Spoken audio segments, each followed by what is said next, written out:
So hey guys, welcome back to another video of Swallowed Star and I hope कि तुम लोग बहुत ही ज्यादा अच्छे और मजे में हो। के वीडियो में आगे बढ़ने से पहले कहना चाहूंगी कि अगर इससे पहले का एपिसोड अभी तक नहीं देखा है तो पहले जाओ और जाके इसे देख लो, वरना यहाँ तुम्हें कुछ समझ नहीं आने वाला। और अगर तुमने देख लिया है तो बिना किसी देर के आज के इस वीडियो को शुरू करते हैं। सो होमीज, जैसा कि हमने लास्ट एपिसोड में देखा था जहाँ पर लू फैंग आउटर वेटर फील्ड के लिए निकल जाता है, जहाँ पर हमें ये भी बताया जाता है कि ये जगह बहुत ही ज्यादा डेंजरस है और ये 1 मिलियन लाइट ईयर्स की दूरी पर है। यहाँ पर हम देखते हैं कि लू फेंग वहाँ पहुंच जाता है। साथ ही हमें ये भी बताया जाता है कि यहाँ पर जो मोर्टेलिटी रेट है वो बहुत ज्यादा हाई है। इसी दौरान हम देखते हैं कि हर एक वॉरियर को उनके स्ट्रेंथ के अकॉर्डिंग उन्हें रैंक्स में डाला जाता है। और हम देखते हैं कि यहाँ पर बस 2 ही में रैंक वाले बंदे निकल के आते हैं, जिनमें से एक अपना लू फेंग होता है और दूसरा होता है रॉक। इसी दौरान हम देखते हैं कि ये लोग उस जगह पर पहुंच जाते हैं जहाँ पर ये लोग एक नई टीम से टीम अप करते हैं। जिसके बाद ये लोग अपने डेस्टिनेशन के करीब पहुंचने ही वाले होते हैं कि तभी यहाँ पर सिस्टम इन्हें मैसेज देता है कि बहुत जल्द हम सब पर हमला होने वाला है। और अब आगे सो होमीज, हमारे इस एपिसोड के स्टार्टिंग में ही हम देखते हैं कि यहाँ पर वो एआई सिस्टम दोबारा से इन सभी को अलर्ट करती है कि बस 2 सेकंड में ही हमारी स्पेसशिप किसी अनजाने पावरफुल ऑब्जेक्ट से टकरा कर डिस्ट्रॉय होने वाली है, जिससे सभी लोग यहाँ पर हैरान हो जाते हैं। इसी दौरान हम देखते हैं कि नेक्स्ट सीन में ही वहाँ पर एक बहुत बड़ा एक्सप्लोजन होता है, लेकिन हमें दिखाया जाता है कि यहाँ पर सभी लोगों ने खुद को एक कैबिन के अंदर जाकर बचा लिया था और कोई भी हैवी कैजुअलिटीज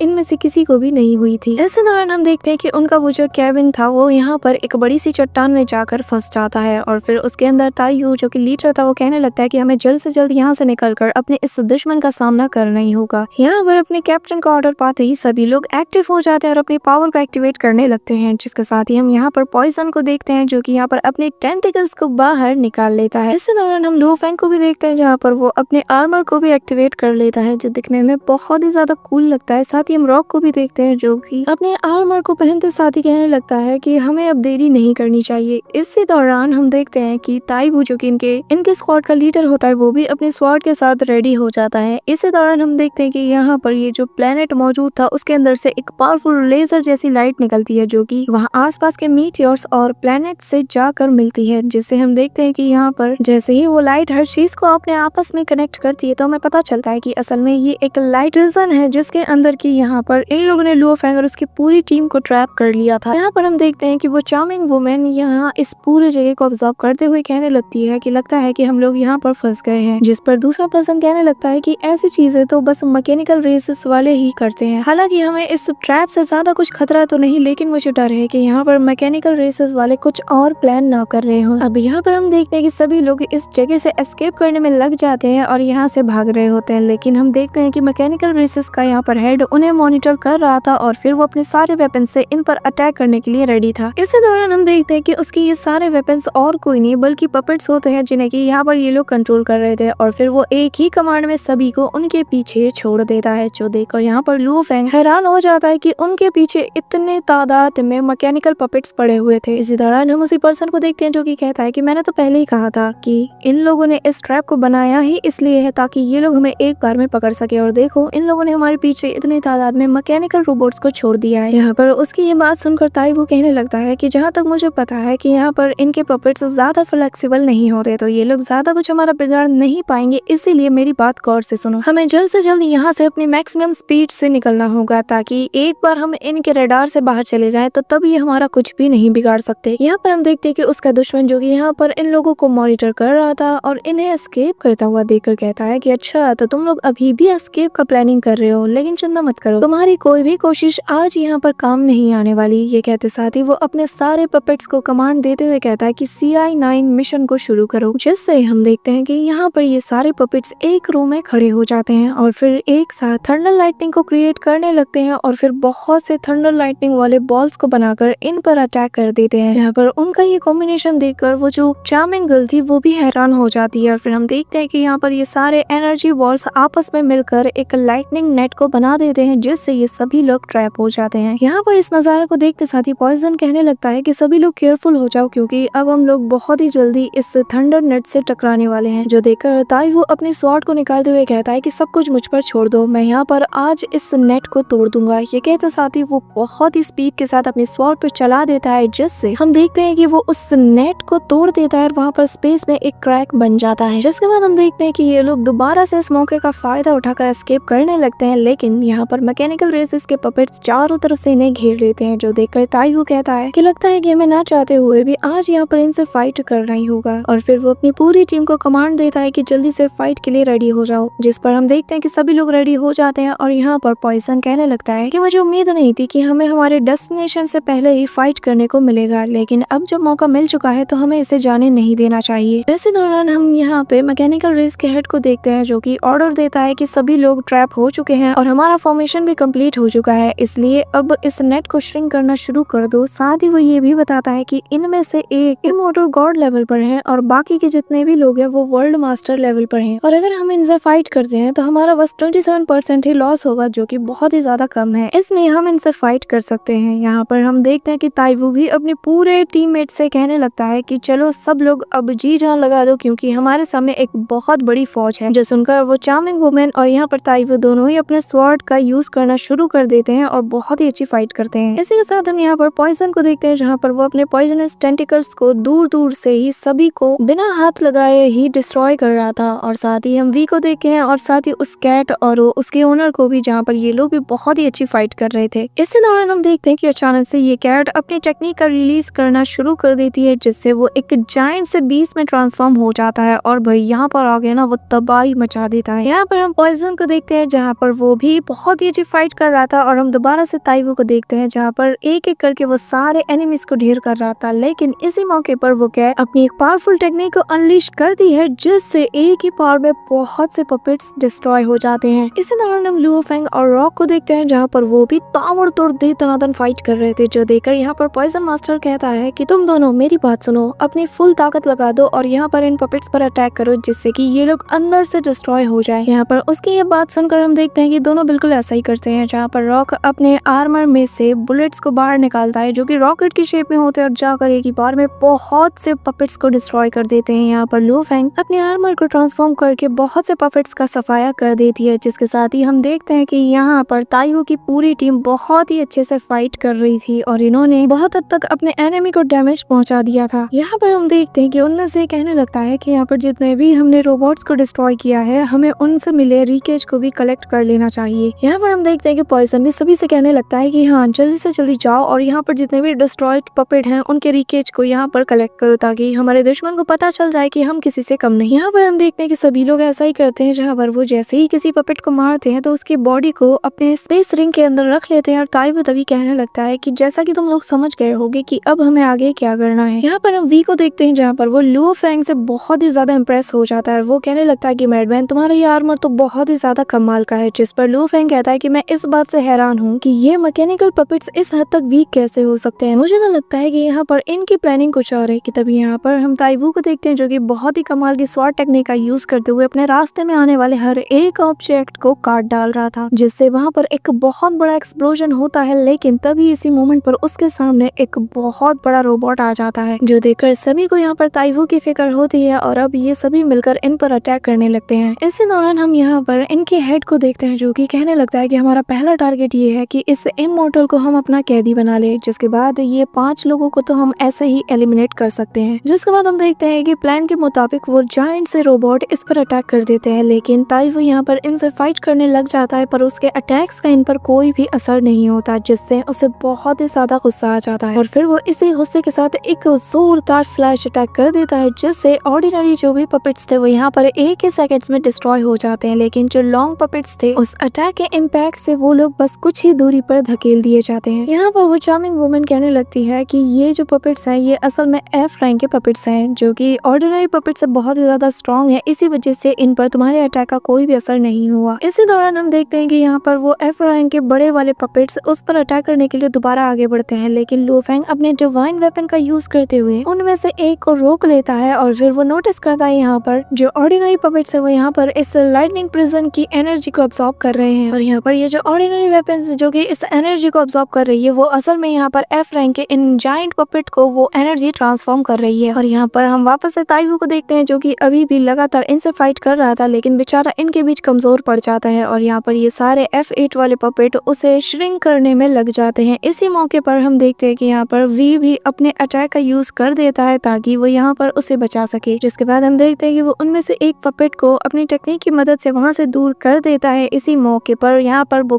कैट भी बीस्ट में ट्रांसफॉर्म होकर अटैक करता है, लेकिन यहाँ पर उसका अटैक बिल्कुल भी उन पर असर नहीं करता। जिसके बाद हम देखते हैं कि यहाँ पर वो पपेट उस पर एक जोरदार पंच से अटैक करता है, जिससे वो बीस्ट एक मीटियोर से जा टकराता है। इसी दौरान हम उस चार्मिंग वुमन को देखते हैं जहाँ पर वो अपनी टेक्निक का यूज करके उन पपेट से फाइट कर रही थी कि तभी यहाँ पर वो अपना एक अटैक यूज करती है, जिससे वो पपेट बहुत दूर तक चला जाता है, जिससे उस पपेट को गुस्सा आ जाता है और अब वो F8 वाला पपेट गुस्से में आकर यहाँ पर इन सभी पर अटैक करने के लिए आगे बढ़ता है, जो देखकर यहाँ पर बाकी के जो ऑर्डिनरी पपेट्स थे वो भी इन काम में लग जाते हैं। और यहाँ पे हम देखते हैं कि जो पॉइजन होता है वो अपने शार्प वाइन का यूज करके उन सभी को उसमें फंसा लेता है और एक एक करके पपेट्स को ढेर कर रहा था कि तभी यहाँ पर हम देखते हैं कि बाकी के जो ऑर्डिनरी वेपन्स थे वो यहाँ पर थंडर एनर्जी को अब्सॉर्ब करके बड़े से पपेट्स को उनकी एनर्जी को ट्रांसफॉर्म कर रहे थे, जिस वजह से हम देखते हैं कि यहाँ पर इन F8 पपेट्स की एनर्जी पहले से कई गुना ज्यादा बढ़ती जाती है। इसी दौरान हम देखते हैं कि सारे ऑर्डिनरी पपेट्स मिलकर यहाँ पर पॉइजन मास्टर पर अपने फायर से अटैक कर देते हैं और साथ ही कुछ पपेट्स तो यहाँ पर थंडर एनर्जी का यूज करके भी उस पर अटैक कर देते हैं, जिससे पॉइजन का यहाँ पर ये जो टेंटिकल्स होता है ये वाइन्स धीरे धीरे वीक पड़ने लगती है और पूरी तरीके से शैटर्ड हो जाती है, जिसके साथ ही उसके सामने F8 वाला वो पपेट आ जाता है और हम देखते हैं कि यहाँ पर वो पपेट आते साथ ही थंडर लाइटनिंग का यहाँ पर पॉइजन पर यूज कर देता है, जिससे बेचारे पॉइजन की हालत बहुत ही ज्यादा खराब हो जाती है, उसे बहुत ही ज्यादा पेन होता है। वहीं दूसरी तरफ हम लू फेंग को देखते हैं जहाँ पर बहुत से पपेट्स उसे भी घेर लेते हैं, लेकिन वो अपने गॉडली आर्मर का यूज करके उन्हें सफाया करता चला जा रहा था कि इसी मोमेंट पर हम ताइवू को भी देखते हैं जहाँ पर वो भी बहुत से दुश्मनों में घिर चुका था, जो देखकर ताइवू यहाँ पर अपने डोमेन को एक्टिवेट कर देता है, जिससे यहाँ पर सारे पपेट्स कुछ वक्त के लिए दूर हो जाते हैं, लेकिन इनकी तादाद इतनी ज्यादा थी कि दोबारा से इस पर चींटियों की तरह टूट पड़ते हैं, जिस वजह से ताइवू को लगातार अपने डोमेन को यूज करना पड़ रहा था कि तभी यहाँ पर F8 वाले रोबोट की नजर उस पर पड़ जाती है और वो सभी लोगों को लेकर अब उस पर दोबारा से टूट पड़ता है। और जिसके बाद हम देखते हैं कि सभी लोग मिलकर दोबारा से ताइवू को क्रश करना शुरू कर देते हैं। इसी दौरान ताइवू कहने लगता है कि सच में इनसे फाइट करना बहुत ज्यादा मुश्किल है। इसी मौके पर हम यहाँ पर देखते हैं कि वो लोग इंटेंस अमाउंट में थंडर एनर्जी का यूज करने लगते हैं, जिससे यहाँ पर एक एक करके सारे मेंबर्स अपनी थंडर एनर्जी की मदद से उस पर अटैक कर देते हैं, जिससे ताइवू की हालत बहुत ही ज्यादा वीक हो जाती है, यहाँ तक कि उसके मुंह से खून तक निकलना शुरू हो जाता है। और फिर हम देखते हैं कि उस चार्मिंग वुमेन की नजर भी अपने कैप्टन पर पड़ जाती है, जहाँ पर वो देखती है कि उसके कैप्टन की जान अब खतरे में है और ये लोग थंडर एनर्जी का यूज करके उसे जान से मारने वाले हैं। इसी दौरान हमें बाकी लोगों का सीन भी दिखाया जाता है, जहाँ पर उन सभी पर भी थंडर एनर्जी से अटैक किया जा रहा था और वो सभी लोग बहुत ही ज्यादा पेन में थे। यहाँ पर अपने सारे ही टीममेट्स को इतना बुरा सिचुएशन में फंसा हुआ देखकर लू फेंग को बहुत ही ज्यादा गुस्सा आ जाता है और फिर वो कहने लगता है कि लगता है मुझे मेरी पावर को अब बहुत हद तक बूस्ट करना होगा। जिसके बाद हम देखते हैं कि वो अपने गॉडली डिवाइन आर्मर के 9th लेवल को यूज करने लगता है, जिससे जैसा कि तुम्हें पता है कि गॉडली आर्मर का जो 9th लेवल वो किस हद तक स्ट्रॉन्ग है, जिस वजह से हम देखते हैं कि जब लू फेंग उसे एक्टिवेट करता है तो बहुत ही पावरफुल ऑरा निकलता है। यहाँ पर उसका ये अटैक इस हद तक पावरफुल होता है कि वो किसी इमोर्टल को भी जान से मार सकता है। यहाँ पर हम देखते हैं कि लू फेंग अपने डिवाइन वेपन से मचाना शुरू कर देता है और बहुत ही स्पीड के साथ मूव करते हुए अपने रास्ते में आने वाले हर एक पपेट को कुचलता हुआ चला जाता है, जिससे वहाँ पर एक बहुत ही पावरफुल एक्सप्लोजन होता है। इसी दौरान हम उस चार्मिंग वुमन को देखते हैं जहाँ पर एक पपेट उसे जान से मारने वाला होता है, लेकिन तभी यहाँ पर लू फेंग आकर उसकी जान बचा लेता है। जिसके बाद हम देखते हैं कि इस चार्मिंग वुमन को समझ ही नहीं आ रहा था कि आखिर यहाँ पर ये सब कुछ कर कौन रहा है और इतने सारे एक्सप्लोजन हो क्यों रहे हैं। लेकिन तभी उन एक्सप्लोजन में से जब लू फेंग बाहर आता है और आकर उसे बचाते हुए दूर ले जाता है तो वो समझ आती है कि ये सारा काम लू फेंग ने किया है, जिसके बाद वो लू फेंग से बहुत ही ज्यादा इम्प्रेस हो जाती है। ऐसे दौरान हम देखते हैं कि यहाँ पर उस बीस्ट को भी 2 पपेट मिलकर मारने वाले होते हैं कि तभी यहाँ पर लू फेंग के वेपन से वो स्ट्राइक आकर उसकी जान बचा लेती है। यहाँ पर हम देखते हैं कि लू फेंग की इस कमाल की टेक्निक को देखकर सभी लोग उससे बहुत ही ज्यादा इम्प्रेस हो जाते हैं और उनमें से कहने लगते हैं कि कैप्टन ने इस नए बंदे को टीम में ज्वाइन करा के बहुत अच्छा काम किया है। जिसके साथ ही हम रॉक को भी देखते हैं जो कि कहने लगता है कि हाँ मानना पड़ेगा मैडमैन बहुत ही ज्यादा पावरफुल है। इसी दौरान हम देखते हैं कि लू फेंग बिना रुके अपने रास्ते में आने वाले हर एक ऑब्जेक्ट को बिना किसी सेकंड थॉट के मसलना शुरू कर देता है। इसी दौरान हम देखते हैं कि यहाँ पर लू फेंग अपने कैप्टन यानी कि ताइफू की जान भी बचा लेता है और लू फेंग की इन स्किल्स को देखकर ताइफू उसकी तारीफ करते हुए कहता है कि कमाल की बात है मैडमैन, तुम्हारी वजह से आज यहाँ पर हर एक टीममेट्स की जान बच पाई है। इसी के साथ हम देखते हैं कि सभी लोग यहाँ पर एस्केप करने में लग जाते हैं, लेकिन अभी भी इनके सामने बहुत से पपेट्स मौजूद थे। लेकिन इसी दौरान हम मैकेनिकल रेस के हेड को देखते हैं जो कि मॉनिटर कर रहा था और यहाँ पर लू फेंग की इस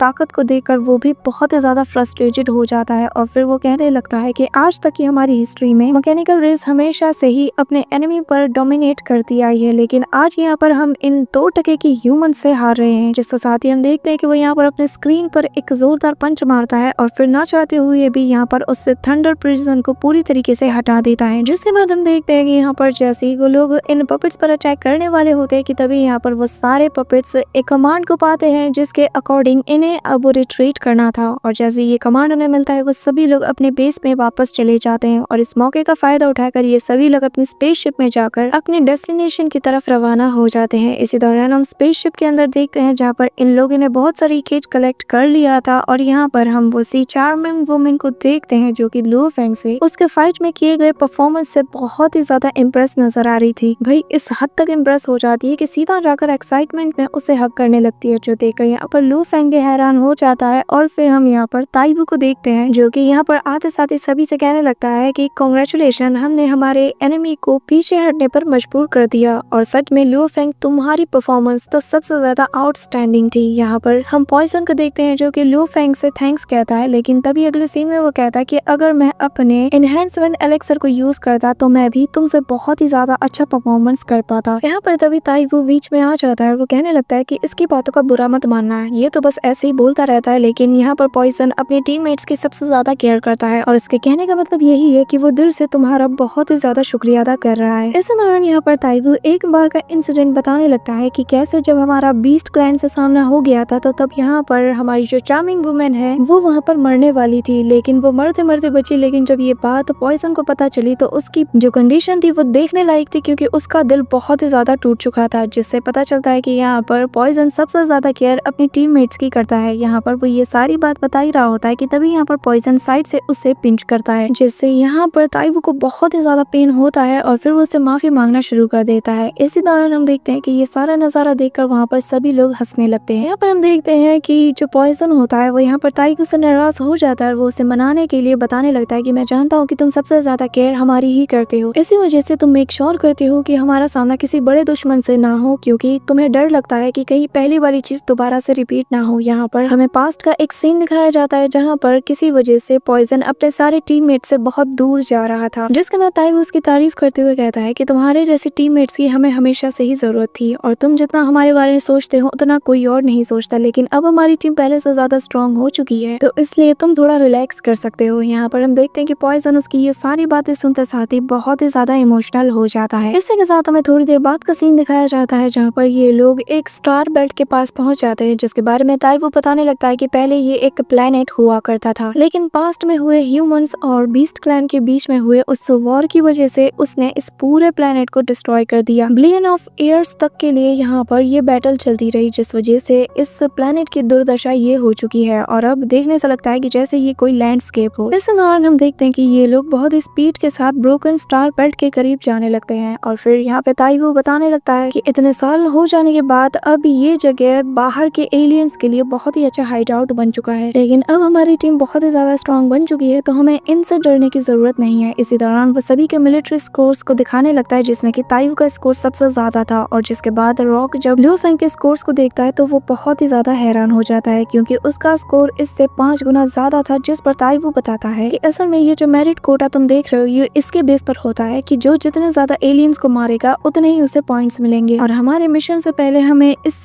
स्टार बेल्ट को भी क्लियर करना होगा ताकि हम ज्यादा से ज्यादा एलियंस को मारकर अपने मेरिट कोटा को पूरी तरीके से फुल कर लें। यहाँ पर ये सारी बात जब वो कह ही रहा होता है कि तभी यहाँ पर फिर से इनको एक वार्निंग सिग्नल मिलता है, जिसके अकॉर्डिंग इन्हें बताया जाता है कि यहाँ पर इनसे कि इन लोगों से 9 मिलियन ईयर्स दूर पर बहुत ही पावरफुल एनर्जी फ्लक्चुएशन इनकी तरफ बढ़ रही है। यहाँ पर ये सुनते साथ ही सबसे पहले पॉइजन इस चीज को नोट करने आ जाता है। साथ ही ताइवू ये भी बताने लगता है कि यहाँ पर ये जो हमारे एनिमी है ये लोग 5 वर्ल्ड मास्टर लेवल पर हैं, जिस पर पॉइजन बताने लगता है कि सभी लोग केयरफुल हो जाओ, क्योंकि यहाँ पर इस स्टार बेल्ट के जितने भी एनिमीज है वो लोग बहुत ही ज्यादा पावरफुल हैं। ऐसा फर्क नहीं पड़ता कि वो लोग वर्ल्ड मास्टर लेवल पे है, लेकिन यहाँ पर हम उन्हें कम नहीं आंक सकते। यहाँ पर उसकी ये बात सुनकर हम देखते हैं कि वो चार्मिंग वुमेन उसे चैन चैन कहकर पुकारती है, जिस पर वो बहुत ही ज्यादा गुस्सा हो जाता है, जो देखकर सभी लोग यहाँ पर उस पर हंसने लगते हैं। इसी दौरान ताइवू बताने लगता है कि सभी लोग मिशन के लिए रेडी हो जाओ, जिस पर हम देखते हैं कि सभी लोग यहाँ पर रेडी हो जाते हैं और जहाँ पर जैसे ही ये लोग स्टार बेल्ट पर लैंड करते हैं भाई आते साथ ही ये लोग किल करना शुरू कर देते हैं। अपने रास्ते में आने वाले हर एक ऑब्जेक्ट को मसल कर रख देते हैं। इसके बाद हम देखते हैं कि ये लोग वापस आ जाते हैं और अब दूसरी टीम यानी कि लो फेंग और बाकी सब लोग जाते हैं, जहाँ पर ये लोग भी बहुत ही इजीली सभी को मसल कर रख देते हैं। इसी मोमेंट पर हम देखते हैं कि यहाँ पर इन पर एक जाइंट सा मॉन्स्टर अटैक कर देता है, लेकिन लो फेंग उसे डिफीट करके सभी की जान बचा लेता है। दौरान हम अतुका और बाबाता को देखते हैं, जहाँ पर ये लोग तो अलग ही लेवल पर होती हैं और पीछे जो एलिना होती है वो इनकी चमचागिरी कर रही थी। जिसके बाद बहुत टाइम तक स्टार बेल्ट को एक्सप्लोर करने के बाद ये लोग एक सेलेस्टियल बॉडी पर जाकर वहाँ पर आराम करने लगते हैं। इसी दौरान हम देखते हैं कि वो कैट ट्रांसफॉर्म हो जाती है, जिसे देखकर रॉक भी हैरान हो जाता है और वो बीस्ट यहाँ पर उसे खाने का नाटक करने लगता है। असल में ये लोग यहाँ पर मस्ती कर रहे थे और जो कि देखने में काफी ज्यादा फनी लग रहा था। और इसी के साथ यहाँ पर लो फेंग और उसकी पूरी टीम उस रॉक बेल्ट को आगे तक एक्सप्लोर करना शुरू कर देती है। So that's it for today guys. I hope कि तुम सबको आज की ये वीडियो काफी ज्यादा पसंद आई होगी। अगर हाँ तो वीडियो को लाइक करना, चैनल पे नए हो तो सब्सक्राइब करना। एंड आई नो वीडियो थोड़ी लेट आ रही है आजकल क्योंकि मेरी कुछ हेल्थ इश्यूज चल रही हैं, तो आई होप कि तुम लोग समझोगे। तो मिलते हैं नेक्स्ट वीडियो में, तब तक के लिए बाय।